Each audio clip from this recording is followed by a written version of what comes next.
America की जानब से बाकायदा तौर पर एक प्लान बनाया गया कि किसी न किसी तरीके से मुज़ाकरात के बहाने ईरान को फंसाया जाए और फिर ईरान के ऊपर एक ज़मीनी हमला किया जाए। ईरान के पास जो एक आइलैंड है, जजीरा खाक जिसको कहा जाता है, उसके ऊपर कब्जा किया जाए। लेकिन ये सारे का सारा प्लान अमेरिका का लीक हो गया। आलमी मीडिया ने यह बता दिया है कि अमेरिका किस तरीके से ईरान के जजीरे के ऊपर कब्जा करना चाहता है। दूसरी तरफ रूस ने वाज़ह तौर पर अमेरिका और इसराइल को यह बता दिया है कि अगर आपने, यानी कि अमेरिका और इसराइल ने रूस और ईरान का एक मुश्तरका एटॉमिक पावर प्लांट है उसके ऊपर हमला किया तो फिर हालात वाकयात हाथ से निकल जाएंगे। फिर जो होगा वो आपके वहमो गमान के अंदर भी नहीं है। इसके अलावा ईरान की जानब से वाज़ह तौर पर यह ऐलान किया गया है कि जब हम इनका सामना करते हैं, जब हम इनको जवाब देते हैं या जब हम इनकी ठुकाई करते हैं तो फिर इनको अकल आती है, अदरवाइज इनको अकल नहीं आती। ईरान के ऊपर ये आए, इन्होंने हमला किया, आगे से ईरान ने मुंह तोड़ जवाब दिया और अब अमेरिका कह रहा है कि जी हम मुज़ाकरात करना चाहते हैं। अमेरिका ने कल जो 15 शराइत पाकिस्तान के जरिए ईरान को भिजवाई थी, ईरान ने आगे से वो 15 की 15 शराइत मुस्तरद कर दी थी और अपनी 5 शराइत बताई थी। तो इस हवाले से उन्होंने कहा कि जब हम इनका मुकाबला करते हैं तो फिर इनको मुंह की खानी पड़ती है, फिर इनको पता चलता है कि इनकी अपनी असल जो क्रेडिबिलिटी है वो क्या है। इसके अलावा यह बात भी की गई है ईरानी मीडिया के ऊपर कि ईरान आज भी, यानी कि जंग के दिनों के अंदर भी, ईरान रोजाना 400 ड्रोन्स की प्रोडक्शन कर रहा है। रोजाना 400 ड्रोन्स ईरान के अंदर बन रहे हैं। इसका मतलब है कि ईरान ने जो पीछे अपना जखीरा किया हुआ वो बहुत बड़ी तादाद के अंदर है, चाहे वो ईरानी ड्रोन्स हैं या फिर वो ईरानी मिसाइल है। आगे आ जाए जी, आपने हुर्मस के हवाले से ईरान के अंदर जो उनके मिलिट्री स्पोक पर्सन है खातमुल अंबिया के, उन्होंने वाज़ह तौर पर ऐलान कर दिया है कि इस लड़ाई के बाद, ये जो लड़ाई जारी है, इस लड़ाई के अंदर भी और बाद भी आपने हुर्मस की हैसियत वो नहीं रहेगी जो पहले थी। पहले ये होता था कि सारे के सारे मिडिल ईस्ट के ममालिक जो अपना तेल बेचते थे वो आपने हुर्मस को इस्तेमाल करते थे, जापान, चाइना, पाकिस्तान और दूसरे ममालिक। उन्होंने कहा जी अब ऐसा नहीं होगा, अब ये फ्री में नहीं होगी, अब ये ईरान के कंट्रोल के अंदर होगी और ईरान एक नया निज़ाम बनाएगा। नाज़रीन किराम, आज की इस व्लॉग के अंदर आखिर में एक वीडियो आपके सामने रखूंगा, स्टेटमेंट आपके सामने रखूंगा जो एक आम मुसलमान की है और उससे आपको अंदाजा होगा कि अगर मुस्लिम ममालिक के हुक्मरान चाहें तो हम किस तरीके से मुत्तहिद हो सकते हैं, हम इकट्ठे हो सकते हैं। और खसूसी तौर पर वो सारे के सारे लोग जो हमारे मुआशरे के अंदर फिरका वारियत फैलाते हैं, अगर उनको नथ डाली जाए तो कैसे जो पूरी मुस्लिम दुनिया है वो एक जगह पर मुत्तहिद हो सकती है। ये सारी की सारी तफसीलात आपके सामने रखने के लिए जा रहा हूं। गुजारिश करूंगा कि वीडियो को लाइक करके चैनल को सब्सक्राइब जरूर कर दें ताकि इंफॉर्मेशन का ये सिलसिला आप लोगों तक पहुंचता रहे। नाज़रीन किराम, सबसे पहले नंबर पे CNN के एक सिक्योरिटी तज्जियाकार हैं, उन्होंने एक बहुत बड़ा इंकशाफ किया है। उन्होंने कहा जी अमेरिका ये जो मुज़ाकरात की बत्ती के पीछे सबको लगाने की कोशिश कर रहा है, इसके पसे पर्दा अमेरिका एक बहुत बड़ी तैयारी कर रहा है और वह तैयारी ये है कि अमेरिका जमीनी तौर पर ईरान के ऊपर हमला करना चाहता है। जो ईरान के पास खाग आइलैंड है, जजीरा खाग है, उसके ऊपर अमेरिका कब्जा करना चाहता है क्योंकि उस जजीरे से ईरान 90% अपना तेल तैयार करता है, रिफाइन करता है और दुनिया को बेचता है। उन्होंने कहा, ये CNN के एक सिक्योरिटी तज्जियाकार हैं, उन्होंने बाकायदा तौर पर कहा कि ये एक धोखा है, ये एक चाल है जो मुज़ाकरात हो रहे हैं। असल में अमेरिका जो है वो ईरान के ऊपर जमीनी हमला करना चाहता है।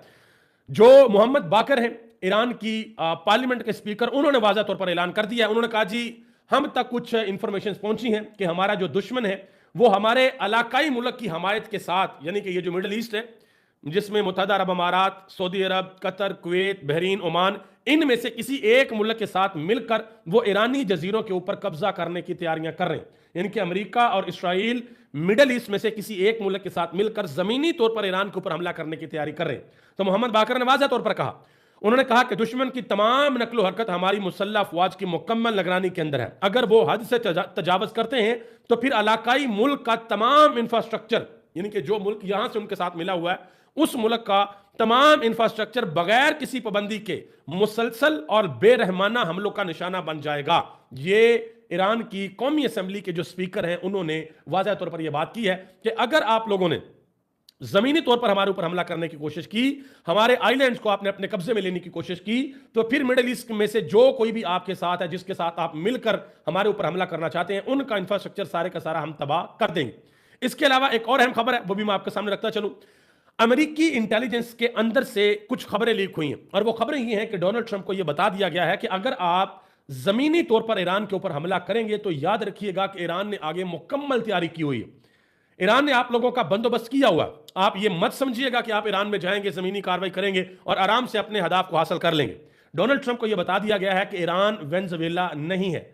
ईरान के जो हिसाब किताब है वो डिफरेंट है और अगर आप वहां पर जाएंगे तो वहां पर आपके फौजी बहुत बड़ी तादाद में अपनी जान से भी जा सकते हैं और ईरान की जो फोर्सेज हैं वो आपके फौजियों को बाकायदा तौर पर गिरफ्तार भी कर सकती हैं। इसके अलावा आगे आ जाए जी, अगली अहम तरीन और बड़ी खबर है, ईरान और रूस का एक मुश्तरका एटॉमिक पावर प्लांट है जिसका नाम है बोशीर जोहरी पावर प्लांट है, ठीक है जी।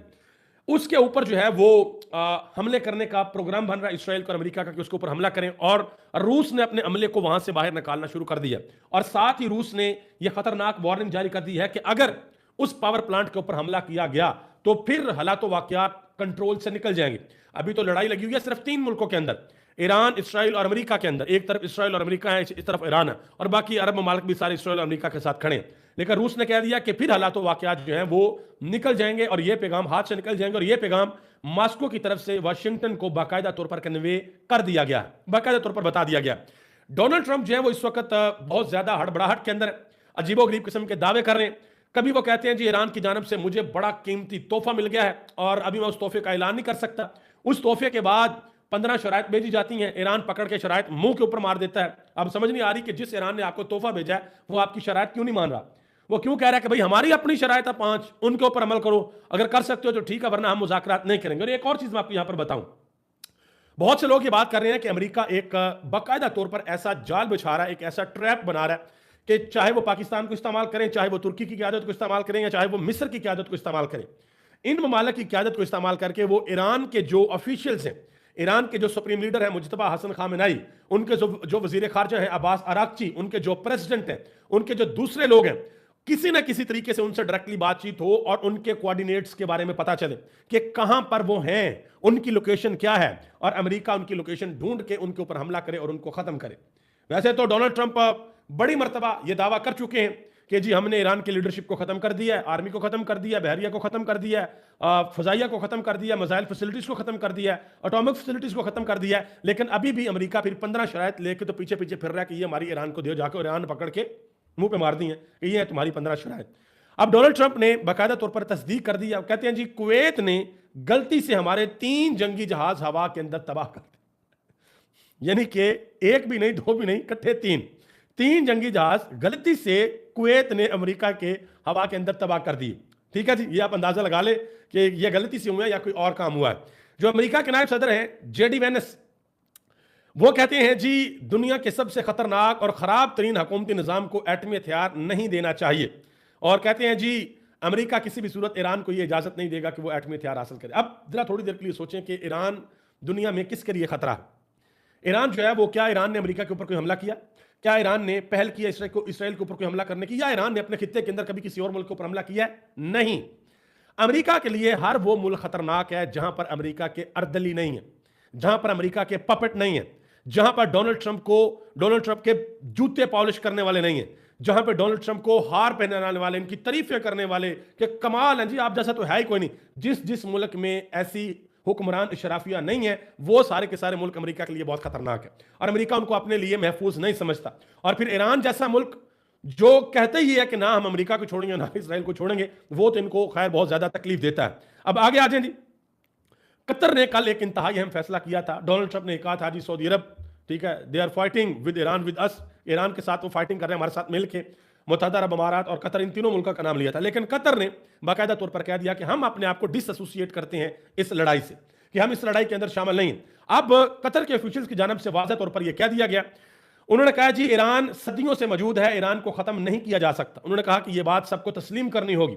मजीद कहा कि कोई ऑपरेशन ईरान को खत्म नहीं कर सकता। यह उन्होंने वाज़ेह तौर पर मुत्तहदा अरब अमारात, बाकी जो मिडल ईस्ट के अंदर ममालिक है उनको भी बता दिया, इसराइल को भी बता दिया और अमेरिका को भी बता दिया कि अगर तुम्हारी ये सोच है कि तुम ईरान को खत्म कर लोगे तो ये याद रखना कि तुम ईरान को खत्म नहीं कर सकते। नाज़रीन किराम, आप सबका बहुत बहुत शुक्रिया, आप इस वक्त हमारे साथ बहुत बड़ी तादाद के अंदर मौजूद है। गुजारिश करूंगा कि आप रिएक्शन वीडियो के ऊपर जरूर दे दें और आगे चलें। मजीद जो आगे खबरें हैं वो मैं आपके सामने रखने के लिए जा रहा हूं। अब अमेरिका जो है ना वो चाहता है, अमेरिका चाहता है कि हमारी जो चुदराहट है ना, हमारा जो कंटूटापन है ना, वो पूरी दुनिया के ऊपर है, जिस तरीके से इन्होंने वेनेजुएला के अंदर जाकर किया। और अमेरिका के अंदर से अमेरिकन ऑफिशियल बड़ी बहादुरी के साथ बताते हैं, बड़े तकब्बराना लहजे के अंदर, गरूर के अंदर ये बताते हैं कि जी वेनेजुएला के पास जो है वो $500 अरब का सोना है और $100 मिलियन का सोना हम अपने मुल्क के अंदर ले आए। एक जमाना था कि ये बरतानिया वाले जो ब्रिटिश एम्पायर है ये पूरी दुनिया को लूटते थे। आज भी बरतानिया के पास जो दौलत है ये दुनिया की लूटी हुई दौलत उनके पास पड़ी है, जिसके ऊपर ये अयाशियां करते हैं। ठीक है, अब यही काम अमेरिका ने शुरू कर दिया कि भाई कभी किसी के तेल के ज़खायर के ऊपर कब्जा कर लो, कभी किसी के सोने के ज़खायर के ऊपर कब्जा कर लो, कभी किसी के गैस के ज़खायर के ऊपर कब्जा कर लो, और कब्जा करके अपनी बदमाशी के ऊपर जाओ, उसको उसके अंदर ले लो, अपने कब्जे के अंदर ले लो। लेकिन ईरान के साथ जो ये करना चाहते थे, ईरान ने इनको ऐसा नहीं करने दिया। आगे आ जाए जी। यूक्रेन के जो सदर हैं ज़ेलेंस्की, उन्होंने एक इंतहाई अहम स्टेटमेंट दी है। कहते हैं जी, मशरक़ वस्ता के अंदर ईरानी ड्रोन से लड़ने के लिए यूक्रेन की महारत हम पेश करने के लिए तैयार हैं। कि मशरक़ वस्ता के अंदर जो ईरानी ड्रोन आते हैं, इनको समझ नहीं आती, ईरानी ड्रोन इनको नुकसान पहुंचाते हैं, तो हम आपकी मदद करने के लिए तैयार हैं। उसके बदले में दुनिया हमारी माली मदद करे और हमसे शराकतदारी करे। या बंदा ये खुद इकट्ठे होने की कोशिश कर रहे हैं। लेकिन सही बात यह है कि ईरानी ड्रोन का तोड़ जो है वो यूक्रेन के पास भी नहीं है। अगर होता तो कब का अमेरिका ने यूक्रेन को कान से पकड़ना था और इनसे सोल्यूशन निकलवा लेना था। आगे आ जाए जी। ईरानी प्रोफेसर मरांडी, जो कि मीडिया के ऊपर बहुत ज्यादा एक्टिव है, ईरान का जो नैरेटिव है वो पूरी दुनिया के अंदर दे रहे हैं, उनसे आलमी मीडिया के ऊपर ये पूछा गया कि ईरान के जो नए सुप्रीम लीडर हैं मुज्तबा हसन खामेनी, वो कहां पर है। तो उन प्रोफेसर ने कहा, मरांडी साहब ने कहा कि वो महफूज है। तो आगे से एंकर ने पूछा कि वो आवाम के सामने क्यों नहीं आते। तो प्रोफेसर ने कहा क्योंकि आप और आपका मुल्क अमेरिका उन्हें निशाना बना सकते हैं। क्योंकि अमेरिका ने पहले आयतुल्लाह खामेनी को भी निशाना बनाया, अली लारजानी को भी निशाना बनाया, जो इनके इंटेलिजेंस के वजीर थे उनको भी निशाना बनाया, तकरीबन 5 आर्मी चीफ माजी के अंदर उनको भी निशाना बनाया जा चुका है। जनरल सुलेमानी को निशाना बनाया हुआ है, इनके प्रेसिडेंट को निशाना बनाया हुआ है, बाकी इस्माइल हानिया को निशाना बनाया हुआ है, हिजबुल्लाह के जो सदर थे, जो उनके रहनुमा थे, उनको निशाना बनाया। तो उन्होंने कहा कि भाई हमें इनके ऊपर किसी किस्म का कोई एतमाद नहीं है। अब आगे आ जाए। सैयद जलाली, ईरान से उन्होंने एक बड़ी अहम बात की है। उन्होंने कहा जी अगर कोई इनका मुंह तोड़ दे, ये अमेरिका और इसराइल के बारे में कहा कि अगर कोई इनका मुंह तोड़ दे तो इनकी अकल ठिकाने आ जाती है, और फिर ये कहते हैं कि जाओ जाकर इनसे तेल खरीदो। जरा समझिएगा बात को। अमेरिका ने जिस वक्त इसराइल के साथ मिलकर ईरान के ऊपर हमला किया, तो इनको ये लगता था कि भाई ये बस 2, 4, 6 दिनों की गेम है और हम हमला करेंगे और हमला करने के बाद हर चीज हमारे हाथ में होगी, ये हमारे सामने सरेंडर कर देंगे क्योंकि हम दुनिया की सुपर पावर है और जो ताकत हमारे पास है किसी के वहमो गुमान के अंदर भी नहीं है। लेकिन शायद ये भूल गए थे कि ताकतों का बादशाह तो अल्लाह रब्बुल आलमीन है, ताकत तो अल्लाह के हाथ में है। और हम तो माजी के अंदर ये देख चुके हैं, हम ये नज़ारा खैबर के अंदर देख चुके हैं जब हजरत अली रजी अल्लाह तआला अन्हु ने उनको शिकस्त दी थी, और हम ये नज़ारा हजरत खालिद बिन वलीद के दौर के अंदर देख चुके हैं जब उन्होंने रूमियों को कहा था कि अपनी तादाद के ऊपर मत जाना, आज तुम्हारा मुकाबला उस कौम के साथ है जिसको मौत उतनी ही अजीज है जितनी तुम्हें जिंदगी अजीज है।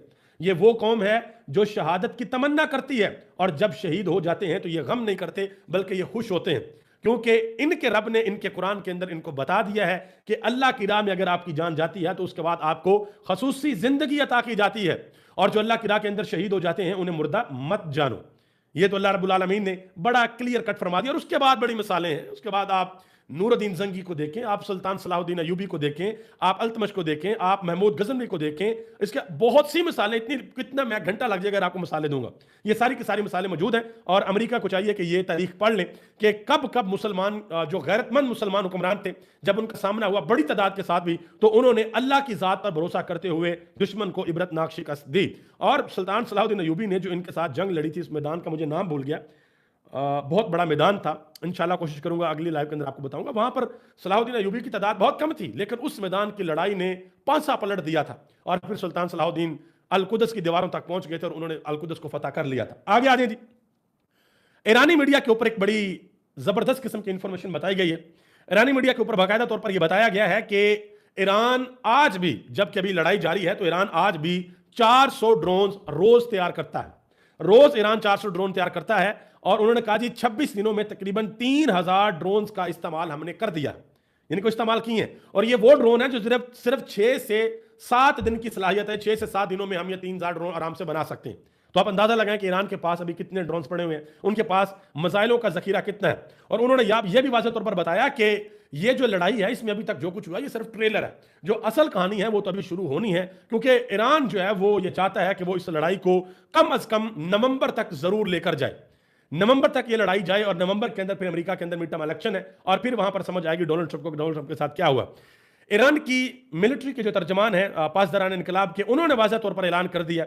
उन्होंने कहा जी आबनाए हुर्मज इस जंग के बाद पहले जैसी नहीं रहेगी। उन्होंने कहा कि हमने समंदरी क़वाइद व ज़वाबित नए सिरे से लिखने हैं। और ये अमेरिका, मिडल ईस्ट, इन सब के लिए बड़ी परेशानी है कि अगर आबनाए हुर्मज के ऊपर कंट्रोल हो जाता है ईरान का, तो इसका मतलब है कि दुनिया डी डॉलराइजेशन की तरफ जाएगी।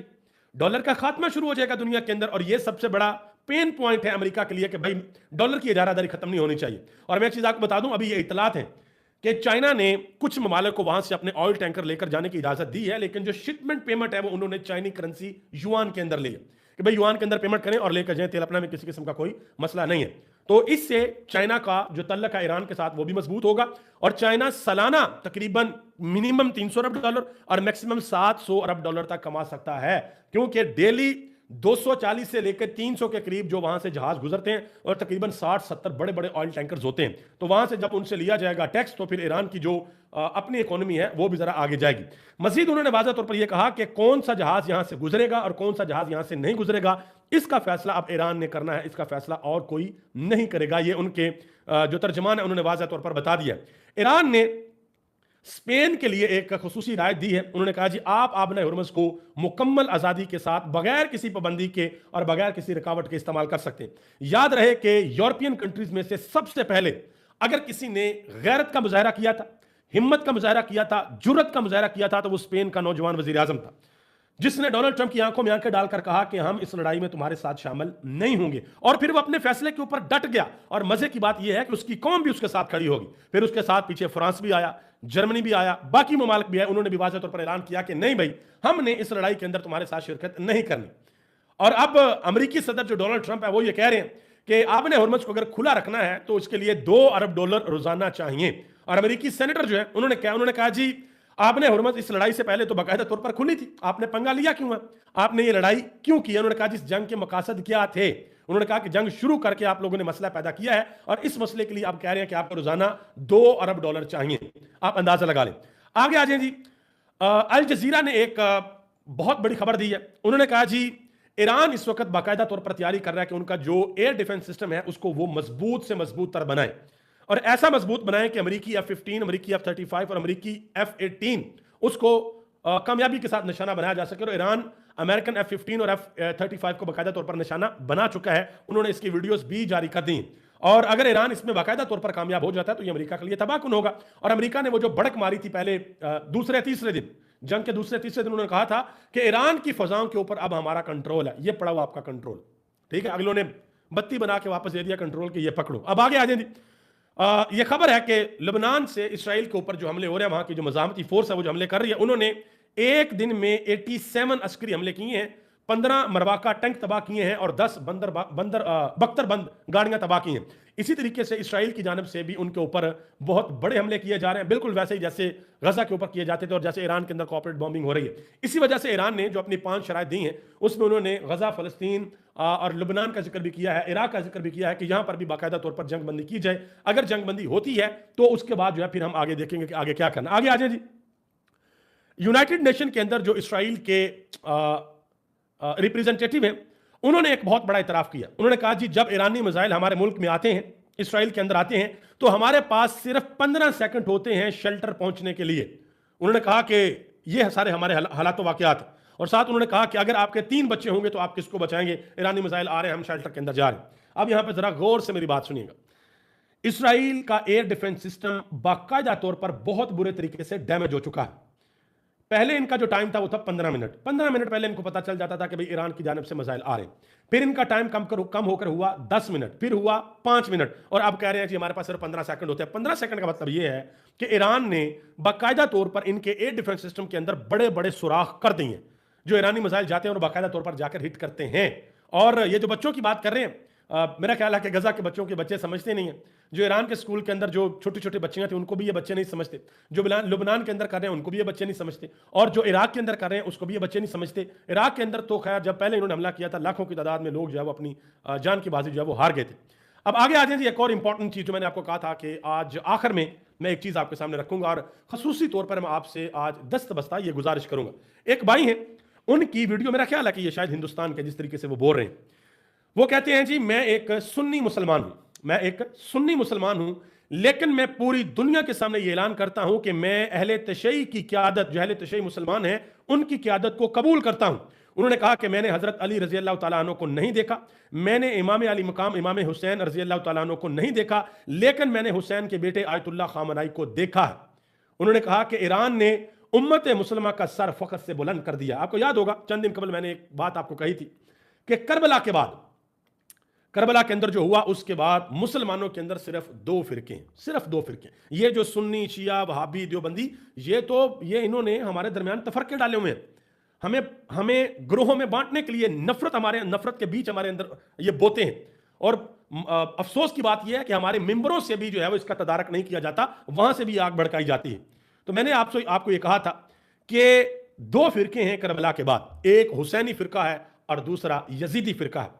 उस हुसैनी फिरके के अंदर सारे के सारे शामिल हैं जो इमाम अली मुकाम, इमाम हुसैन रज़ी अल्लाह तआला अन्हु के नजरिए के ऊपर है, चाहे वो कोई शिया है, चाहे वो कोई सुन्नी है, वहाबी है, देवबंदी है, जो भी है, बरेलवी है, जो भी है, अगर वो इमाम अली मुकाम, इमाम हुसैन रज़ी अल्लाह तआला अन्हु के नजरिए के ऊपर है तो वो सब हुसैनी है।